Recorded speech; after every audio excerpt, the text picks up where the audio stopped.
to the people that are coming ashore. You come a long ways.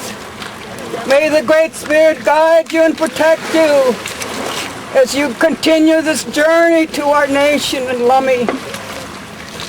It's so awesome to sit back and watch my people preparing for this wonderful ceremony.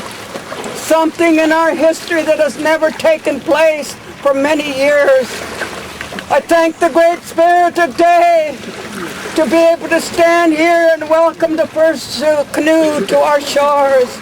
Aishka siyam nischalacha, aishka o siyam.